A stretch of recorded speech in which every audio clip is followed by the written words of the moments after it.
Welcome back, everybody, to the deep dive.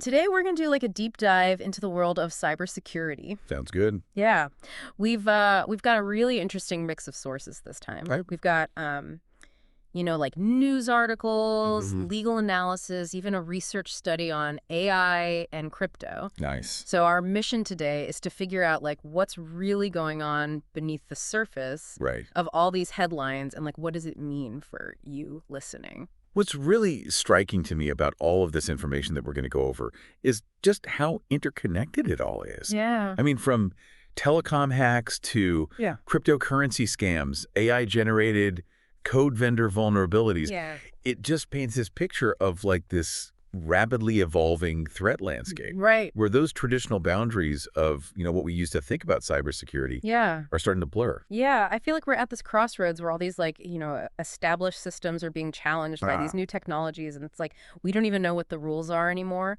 right. I It's a get- very dynamic and Yeah. evolving space. So let's start with something that kind of hits close to home for everybody. Okay. Telecom security. Sure. We've got a couple of big stories here, both involving major telecom companies Uh-huh. and some serious allegations. Yeah, the first one revolves around this snowflake hack, Okay. which targeted at least 15 telecom companies. Wow.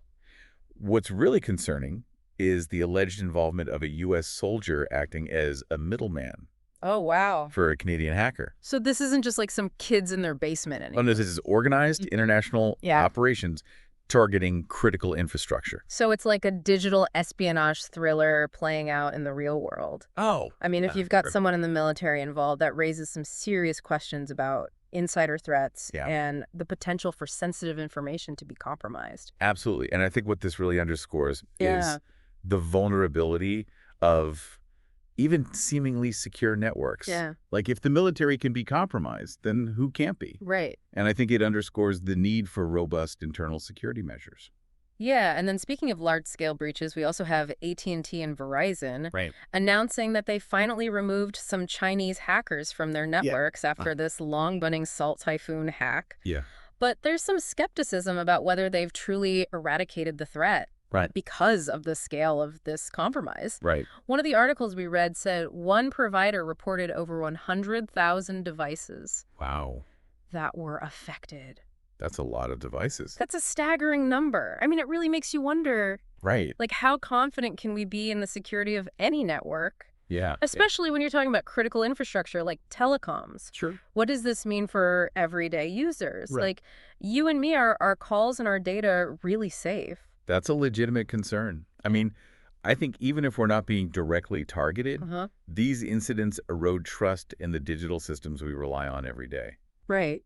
And it raises questions about the effectiveness of current security measures Yeah. and the need for more robust defenses against sophisticated, persistent threats, Yeah. especially from nation-state actors.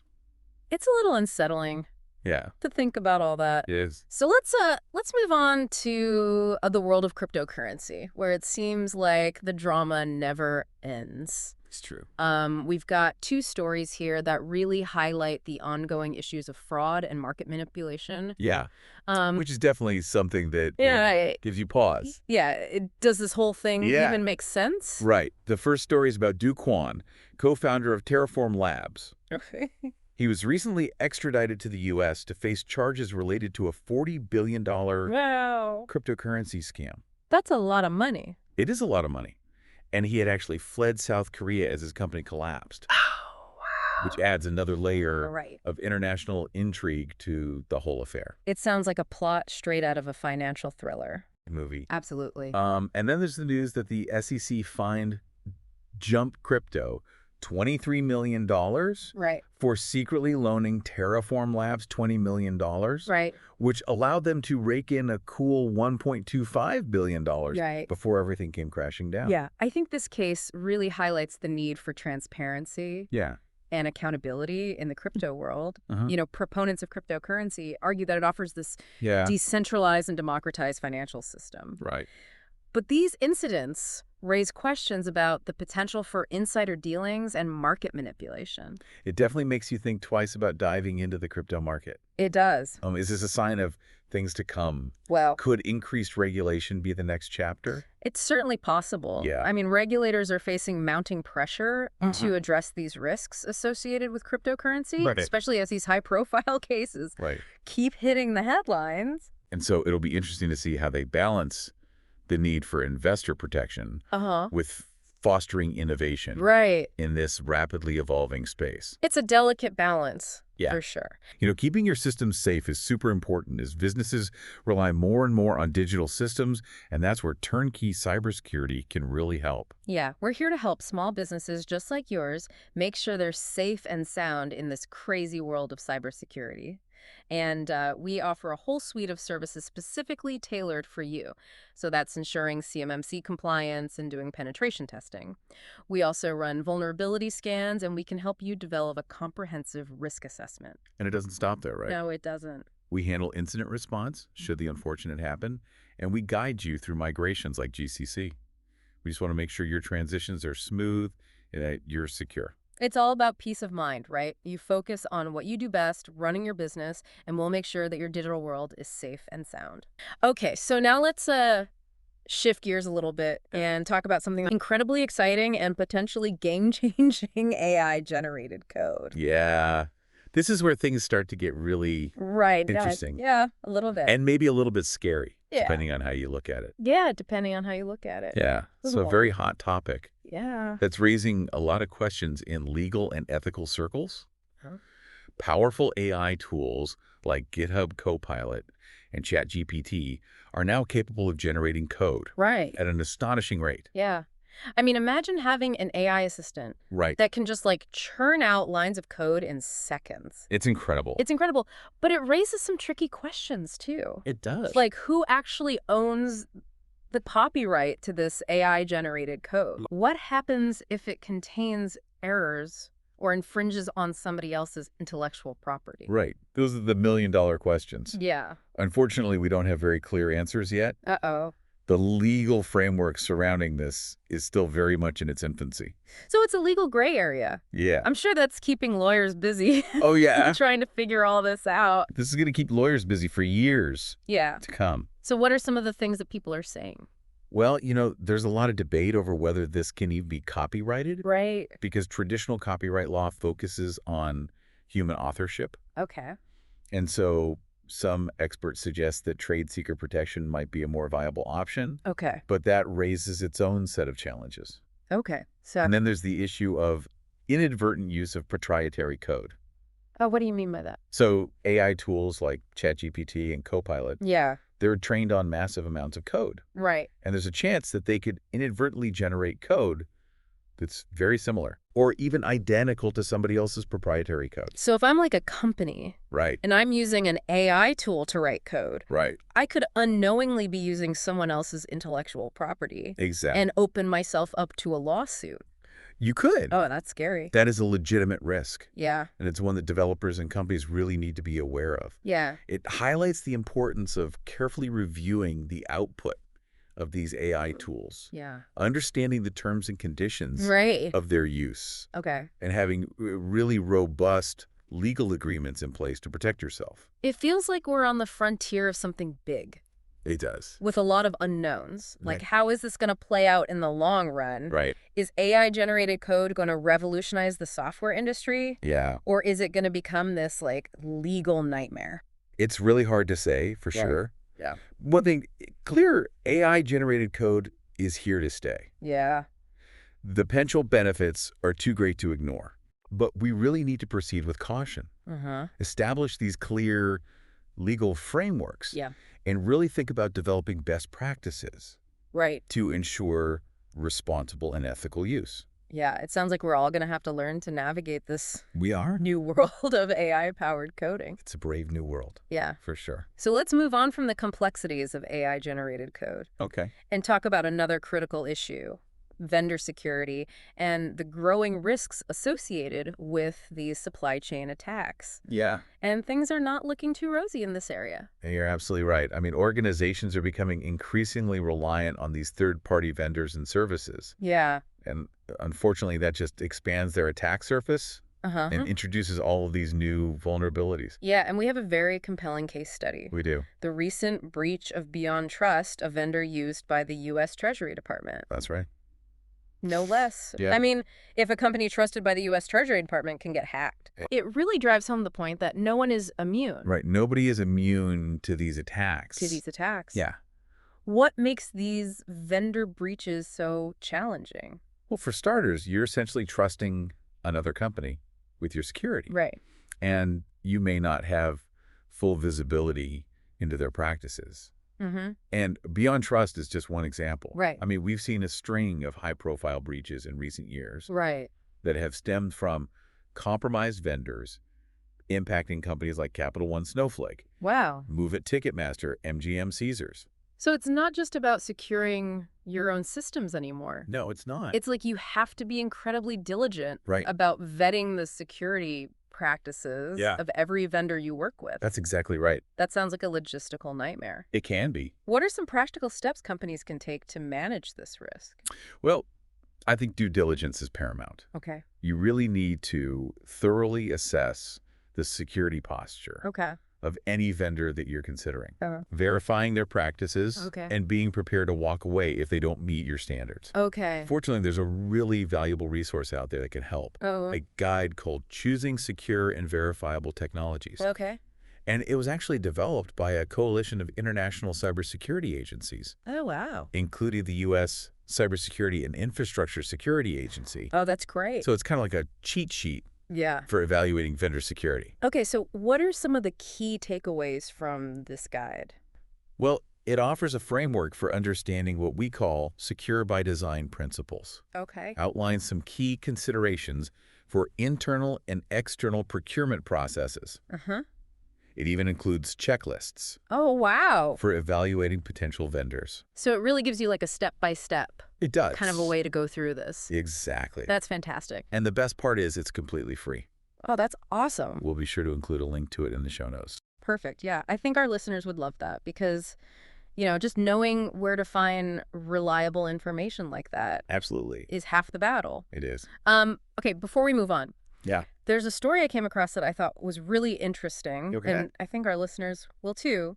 It's about a study that investigated whether AI could crack those super secret passwords Yeah. that are used in cryptocurrency wallets, the seed phrases. Yes, that was a fascinating study Yeah. that really explored the potential and limitations Yay. of AI in the context of cryptocurrency security. For those who aren't familiar with seed phrases, can you just give us a quick explanation of what they are? Sure. So a seed phrase is a unique series of words Okay. that gives you access to your cryptocurrency wallet. Okay. It's like a master key that you absolutely need to keep safe and secret. Okay. Because if somebody gets hold of it, they have complete control over your funds. Oh, so this is important. This is very important. Okay, so the researchers, they used AI to try to crack these seed phrases. I did. What did they find? So they used a type of AI called a long short-term memory network, Okay. which is really good at solving word puzzles. Okay. And they tested its ability to guess these seed phrases. Okay. The results were pretty interesting. Okay. They found if the AI knows most of the words in the phrase, Okay. it can fill in the blanks incredibly fast, Really? literally in less than a second. Wow. So it sounds like it's really good at this. Yeah, if it has enough information to work with, Yeah. But I'm guessing there's a catch. there is a catch. Okay. If the AI doesn't have a significant portion of that seed phrase, Okay. to work with the time it takes to crack it increases exponentially. Oh. We're talking billions, trillions, even quadrillions of years. So for now, it seems like our cryptocurrency is safe. Yeah, at least for the foreseeable future. Okay. Cracking a complete seed phrase with brute force Yeah. remains computationally infeasible even for the most advanced AI. Okay, that's a bit of a relief. Yeah. But does that mean we can let our guard down when it comes to crypto security? Absolutely not. Okay. Because there are other ways that attackers can get their hands on your crypto, Okay, like what? such as phishing attacks, malware, or social engineering tricks designed to trick you into revealing your seed phrase. Oh, so it's like good old-fashioned security hygiene Exactly. is still our best defense. Strong, unique passwords for each account, Okay. enabling multi-factor authentication wherever possible. Uh-huh. being cautious about suspicious emails and links, Yeah. and keeping your software up to date. Okay. These are the practices that are really going to protect you, Right. regardless of how advanced that technology gets. Solid advice. Yeah, Okay, so we've covered some pretty big topics so far. we have. International telecom hacks, Uh-huh. the wild world of cryptocurrency scams, Right. the legal and ethical complexities of AI-generated code, Yeah. and the growing threat of vendor security breaches. A lot to keep track of. It's a lot. It's enough to make your head spin. It really is. But before we wrap up this part of our deep dive, Okay.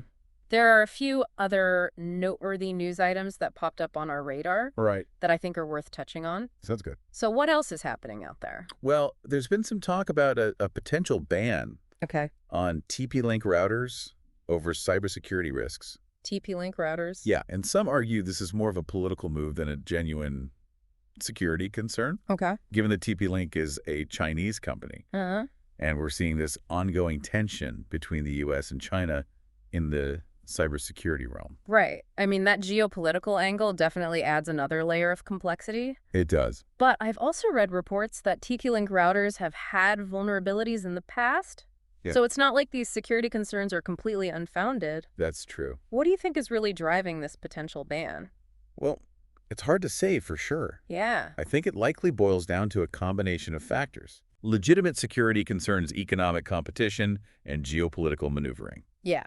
It's a reminder that technology is increasingly intertwined It is. with politics and global power dynamics. Absolutely. And speaking of technology with potential security implications, there's news about yet another vulnerability Right. in Microsoft's NTLM protocol. It seems like we hear about these all the time. Yeah, it seems like we hear about NTLM vulnerabilities all the time. Why is that? Well, the NTLM protocol, which is used for authentication in Windows networks, Okay. it's been around for a long time. Okay. And it's been known to have security weaknesses. Right. Microsoft has been encouraging organizations to move away from it Uh-huh. to more secure authentication protocols. Right. But the reality is that a lot of organizations still rely on it Yeah. for legacy systems, Right. which makes it this persistent target. So it's like being stuck with an old car that, has all these safety issues, Yeah, but you can't afford to replace it just yet. exactly. It puts organizations in a tough spot. Right. They need to find ways to mitigate the risk while they work on transitioning to more secure systems. And in the meantime, it's important to stay informed about these vulnerabilities and Yeah. apply security patches as soon as they're available. Good advice. Speaking of mitigating risk, Yeah. the FCC is allocating more funds Okay. to help smaller telecom companies replace Chinese equipment in their networks. Okay. So this is part of a broader effort Uh-huh. to reduce reliance on Chinese technology, Right. which is seen as a potential national security risk. Right. And this ties back to what we were discussing earlier about these tensions Yeah. between the U.S. and China Yeah. in the cybersecurity arena. Uh-huh. It raises some interesting questions. It does. How do you balance these national security concerns with the economic realities Yeah. of global supply chains? Right. And what are the long-term implications for the technology industry if countries start decoupling their tech ecosystems?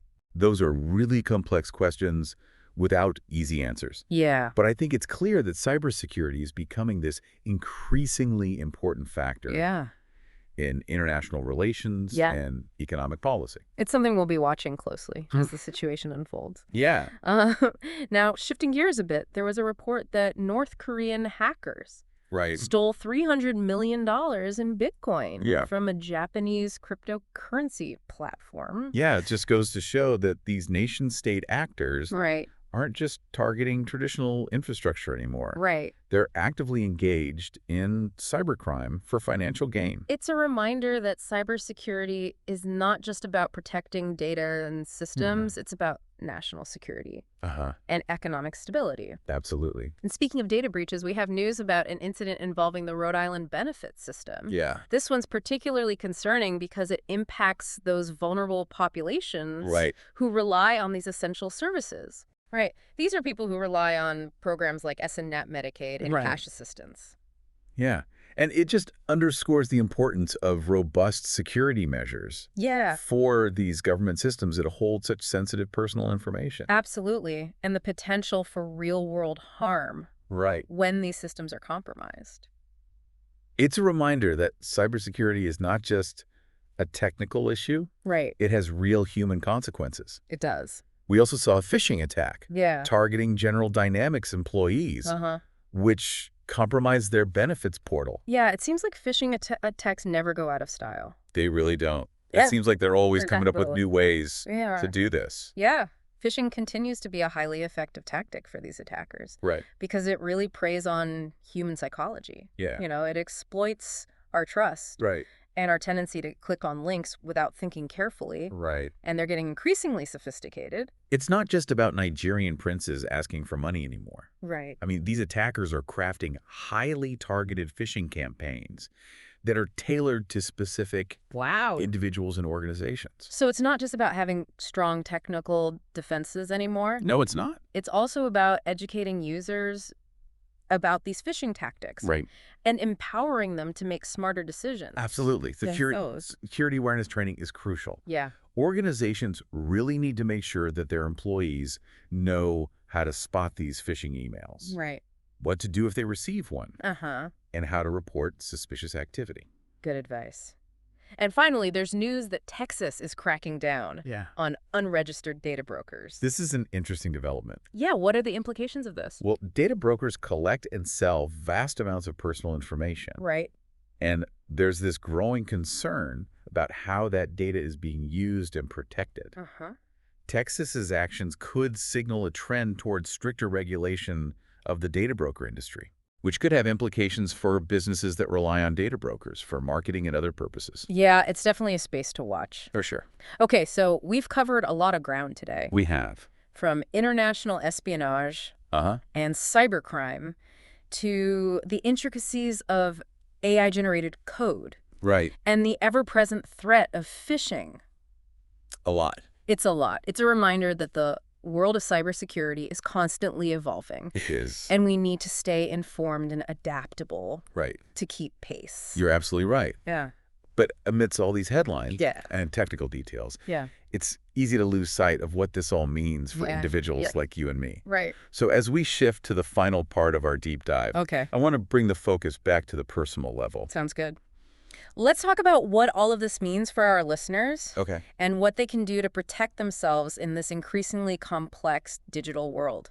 Okay, so we talked about all these big cybersecurity issues playing out on a global scale, but how does this all filter down to our everyday lives? What does it mean for you and me as we navigate the digital world? Yeah, it's a great question. You know, it's easy to feel overwhelmed by all these headlines and all the technical details. But the reality is cybersecurity is deeply personal. It's about protecting your identity, your data, your finances, your privacy, things that are fundamental to your well-being in this increasingly digital world. Yeah, it's like we're all carrying around these invisible digital wallets Right. that contain not just money, but our most sensitive information. Yeah. And just like we take precautions to protect our physical wallets from theft, Right. we need to be just as vigilant about protecting our digital assets. Exactly. Think about all the online accounts you have, the devices you use, the information you share, the networks you connect to. Each of these represents a potential point of vulnerability that attackers can exploit. And the consequences can be pretty devastating. They can be devastating. I mean, we hear about these data breaches all the time. But it's easy to think, oh, that'll never happen to me. Right. But the reality is that anyone can be a target. Absolutely. And the impact goes far beyond just having to change a password. It does. We're talking about Yeah. identity theft, financial fraud, reputational damage, even emotional distress. Right. It's not about being paranoid. It's Yeah. about being realistic Yeah. and taking proactive steps to protect yourself. So what's the first line of defense? Well, I think it starts with the basics. Okay. Strong, unique passwords for every online account Okay. and enabling multi-factor authentication wherever possible. Okay, and that just adds that extra layer of security It does. so that even if someone gets your password, Right. they still can't get in. Exactly. It makes Yeah. it much harder for them to gain access. It's like having a double lock on your front door. Yeah. Okay, what else? Be wary of phishing attacks. Okay. Think before you click on any link in an email or a text message, Yeah. especially if it seems suspicious or unexpected. If you're unsure about the legitimacy of a message, contact the sender directly through a trusted channel to verify. Okay, so don't just click on any link Right. that comes in. Think before you click. Yeah. Better to be safe than sorry. Absolutely. What else? Keep your software up to date. Okay. Those software updates often include security patches Uh-huh. that fix known vulnerabilities. Okay, so don't ignore those update reminders. No, don't ignore them. Okay. And be mindful of the information that you're sharing online. Okay. Think twice before posting personal details like your address, phone number, financial information.